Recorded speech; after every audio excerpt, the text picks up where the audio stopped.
అసలైతే మనల్ని ఎవరైనా తాపకోసారి పైసలు అడిగితే పైసలే మన చెట్లగా అత్తన్నాయా తెచ్చియడానికని అంటుంటాం కదా. కానీ ఇప్పుడు పైసలు ముచ్చట అంటే ఇంకా పైసల కంటే ఇలువల గల బంగారం కాస్తదట, ఆకుల నుంచి పుత్తడే వెళ్తుందట.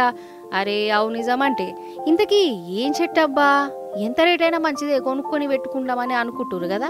ఇగో గీ చెట్లే, ఇవే బంగారం కాసే చెట్లు.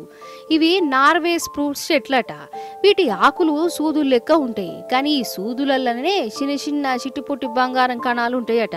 ఇంకా ఫిన్లాండ్ దేశం సైన్స్ వాళ్ళు ఈ ఆకుల మీద బాగా నజరు పెట్టి పరిశోధనలు ప్రయోగాలు చేసి బంగారం ముచ్చట చెప్పారు.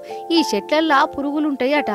అంటే అన్ని చెట్లకు పురుగులు ఉంటాయి అనుకో, కానీ ఇక ఇవి కనబడిని పురుగులు అన్నట్టు చెట్ల మీదనే ఎటమాటం చేస్తూనే ఉంటాయి కదా. ఆ పురుగులు చేయబట్టే బంగారం వెళ్తుంది ఆకుల మీద అని అనబడుతురు.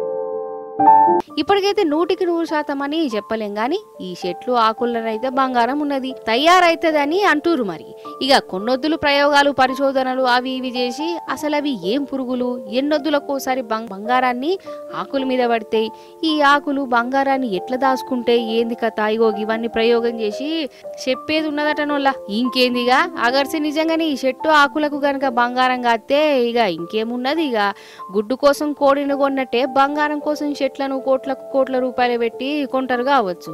ఈ చెట్ల కోసం లొల్లులు, జవడాలు, మర్డర్లు, గిడ్డర్లు, స్మగ్లింగ్లు, గిగ్లింగ్లు కూడా అయితాయేమో మరి. ఇక గిసంటి చెట్లు గనక ఇంటికోటుంటే బంగారం దుకాణాలు బంద్ అయిపోతాయి కావచ్చు. ఇగో గిట్లనే కార్డాలు ఆడుతురు వల్ల.